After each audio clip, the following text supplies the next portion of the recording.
अस्सलाम वालेकुम, मैं हूं आबिद अंदली। नाज़रीन, सुप्रीम कोर्ट ने आज बिल आखिर मिलिट्री कोर्ट्स की तमाम तर कार्रवाई को उड़ा कर रख दिया है। मिलिट्री कोर्ट्स के अंदर होने वाली सजाओं को, उसके तरीक़ेकार को तकरीबन आज सुप्रीम कोर्ट ने फारिग कर दिया है। दूसरी तरफ आज बुशरा बीबी साहिबा ने भरी अदालत में जज साहब की ऐसी टिका के दुर्गत बनाई है कि जज साहब के पास कोई जवाब नहीं था।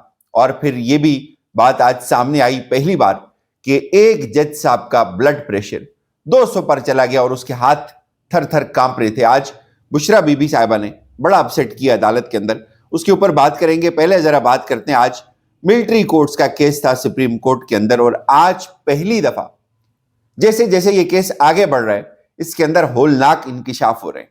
जैसे जैसे ये केस आगे बढ़ रहा है हर जज नए नए सवाल कर रहे हैं और आज जस्टिस हसन अजहर रिजवी साहब ने इस केस में बड़ी तबाही फेरी है। उन्होंने कहा है कि मिलिट्री कोर्ट्स में आखिर कोई इस सब का मास्टरमाइंड भी हुआ होगा जिसने ये सब साजिश तैयार की होगी। उन्होंने ये सवाल पूछा तो वकील वजीरे दिफा जो हैं, वजारत दिफा के ख्वाजा हारिस साहब, उन्होंने कहा कि साजिश करने वालों का और मास्टरमाइंड जो होंगे उनका ट्रायल भी मिलिट्री कोर्ट्स के अंदर ही किया जाएगा। सवाल पूछा गया कि 9 मई को लोग कैसे कोर कमांडर हाउस तक पहुंचे, सिक्योरिटी कहां थी। सुप्रीम कोर्ट के आईनी बेंच ने 9 मई के हवाले से जो सबसे इंपॉर्टेंट सवाल अब तक उठाया है वो ये है कि क्या 9 मई के वाकयात में किसी फौजी अफसर के मुलव्वस होने पर उसका ट्रायल हुआ। 9 मई को कैसे लोग बगैर हथियारों के कोर कमांडर हाउस के अंदर घुसे और लोगों का कोर कमांडर हाउस के अंदर जाना तो सिक्योरिटी की नाकामी है, ये कहना है जस्टिस हसन अजहर रिजवी साहब का। चूंकि इससे पहले एक बात ये भी सामने आई थी कि कुछ लोगों का ट्रायल भी हुआ है और हुकूमत जो आज तक बयानियां बेच रही थी वो ये बेच रही थी कि कुछ अंदर के लोग भी शामिल थे।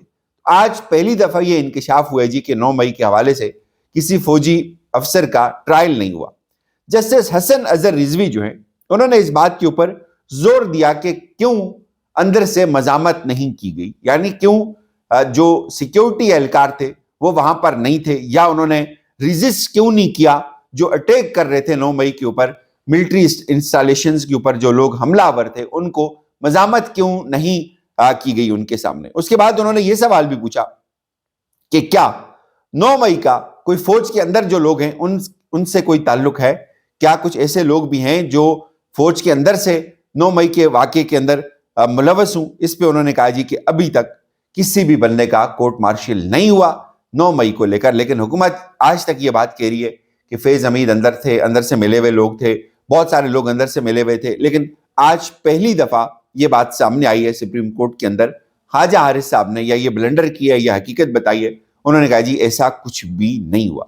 उसके बाद मिलिट्री ट्रायल केस में जो ख्वाजा हारिस साहब है उनसे ये सवाल पूछा गया कि किसी फौजी को काम से रोकने पर उकसाने का ट्रायल आर्मी एक्ट के तहत होगा क्या। उन्होंने कहा जी बिल्कुल आर्मी एक्ट के तहत होगा। जमाल खान मंदोखेल साहब ने पूछा कि मौजूदा केस में किसी पर फौज को काम से रोकने या उकसाने का कोई इल्जाम है।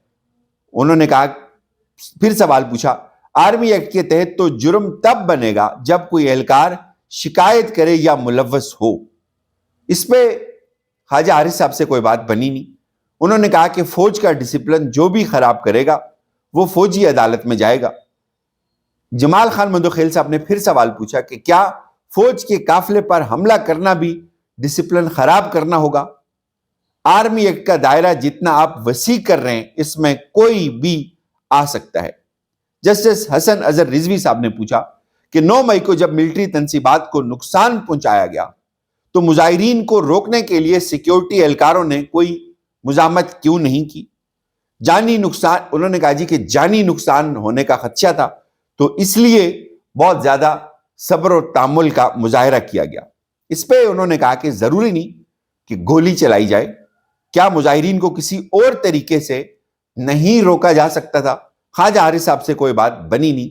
ये बहुत बड़ा अपसेट हुए आज एक तरह से सुप्रीम कोर्ट के अंदर कि अब जज रफ्ता रफ्ता सवाल कर रहे हैं। इससे पहले इस केस का जो फिजा बनी थी वो बड़ी डिफरेंट थी, बड़ी लिमिटेड सवाल आते थे। हसन अजहर रिजवी साहब उस तरह से फ्रंट फुट के ऊपर नहीं आए।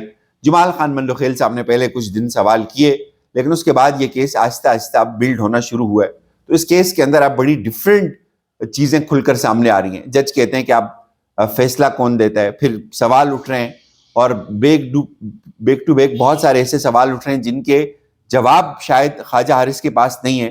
خواجہ حارث ان جوابوں کو لینے کے لیے شاید دوبارہ ادارے کی طرف دیکھتے ہیں. تو ایک بڑی ڈفرینٹ سچویشن بن گئی ہوئی ہے. بہرحال آج کافی حد تک یہ چیز کلیئر ہو گئی ہے کہ سویلین کا جو ٹرائل ہے وہ فوجی عدالتوں کے اندر نہیں ہو سکتا. اور ایف بی علی کیس کا بار بار حوالہ دیا جاتا ہے. ایف بی علی جو تھے بریگیڈیئر ایف بی علی وہ ریٹائر ہوئے, اس کے بعد ان کے اوپر کیس بنا تو ان کا تو فوج کے ساتھ براہ راست تعلق تھا. جج اس نقطے کے اوپر بھی پہنچ چکے ہوئے ہیں. اب ذرا بات کرتے ہیں کہ آج ایک بڑا زبردست مکالمہ ہوتا ہے جج کے ساتھ بشرا بی بی صاحبہ کا. اور بشرا بی بی صاحبہ کو جج صاحب کہتے ہیں کہ تھوڑا وقت لگ گیا لیکن قانونی ضابطے جو ہے وہ پورے کیے گئے. بشرا بی بی صاحبہ نے کہا جی نہیں کوئی بات نہیں, ہمارا تو اس پورے جسٹس سسٹم سے, ہمارا ان تمام عدالتوں سے اعتبار اٹھ گیا ہے. جج صاحب کہتے ہیں, طاہر عباس سپرہ صاحب کہتے ہیں کہ نہیں ایسا نہیں ہے, ہر جگہ سے ٹرسٹ نہیں اٹھا.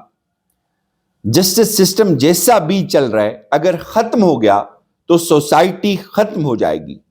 آپ میرے پاس کچہری میں بھی پیش ہوتی رہی ہیں. بشرا بی بی صاحبہ کو انہوں نے کہا. اس پہ بشرا بی بی صاحبہ نے کہا کہ بانی پی ٹی آئی کے ساتھ, عمران خان کے ساتھ اور ہمارے ساتھ جو ہوا اس کے بعد قانون سے یقین ختم ہو گیا ہے.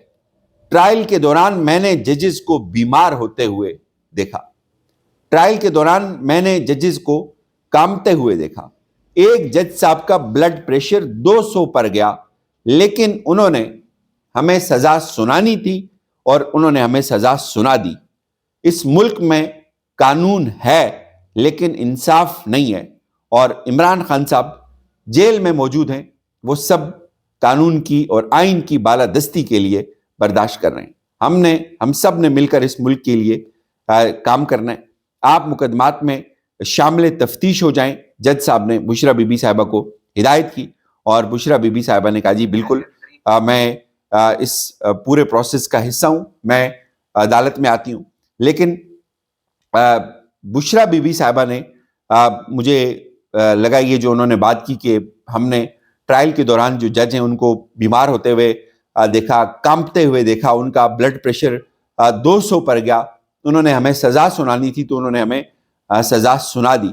تو یہ جو انہوں نے اشارہ کیا ہے یہ انہوں نے جج بشیر صاحب کی طرف اشارہ کیا تھا کہ جب انہوں نے بہت پوری رات وہ ٹرائل کو چلاتے تھے اور پھر جس انداز سے انہوں نے فرد جرم عائد کی اس کے بعد وہ ریورس ہوئی, اور یہ ان کی ہی بات کر رہی تھی اور ان کی طبیعت بھی بیچ میں خراب ہوئی تھی, اور یہ چیز سامنے بھی آئی تھی اس وقت کہ جج صاحب جو ہے وہ ان کی طبیعت بہت خراب ہو گئی. کمرہ عدالت کے اندر بار بار جج صاحب پانی مانگتے رہے. لیکن آج بشرا بی بی صاحبہ بڑے اعتماد کے ساتھ آنکھوں میں آنکھیں ڈال کے بات کرنے کے قابل ہیں, اس لیے کہ انہوں نے کوئی ڈیل نہیں کی ہوئی. ان کی نظریں اس لیے جھکی ہوئی نہیں ہیں, اس لیے ان کے اندر اعتماد ہے. انہوں نے میرٹ کے اوپر جیل کاٹی ہے, انہوں نے پس پردہ کوئی ڈیل نہیں کی, انہوں نے مزاحمت کی ہے تو ڈنکے کی چوٹ پہ کی ہے, اور آج وہ کھڑی ہیں تو اپنے پورے قد کاٹ کے ساتھ کھڑی ہیں. وہ آگے بیٹھے ہوئے جج ان سے شرما جاتے ہیں چونکہ ججز کو بھی پتہ ہے کہ کیا ہو رہا ہے. اب آج کا دن اس لیے بھی بہت امپورٹنٹ ہے کہ اڈیالہ جیل سے جو خبر آئے گی وہ بڑی اہم ہوگی. ایک طرف محسن نقوی صاحب آج بڑے گرجے برسے ججز کے اوپر, ایک کیس تھا 10 سے 15 سال اس کیس کے اندر لگ گئے, 2 دن کا کیس تھا اور پراپرٹی کی کوئی کا معاملہ تھا. تو محسن جو کیانی صاحب ہیں انہوں نے کہا کہ محسن اختر کیانی صاحب نے کہ جج تو ہمارے ہیں ہی نالائق, وکلا تو کم از کم نالائق نہ بنے. تو اب سسٹم کے اندر جو لوگ بیٹھے ہوئے ہیں مجھے لگتا ہے وہ بھی گھٹن کا شکار ہو گئے جس طرح سے اس سسٹم کا گلا گھونٹا گیا ہوا ہے. اجازت دیجیے, اپنا خیال رکھیے گا. خدا حافظ.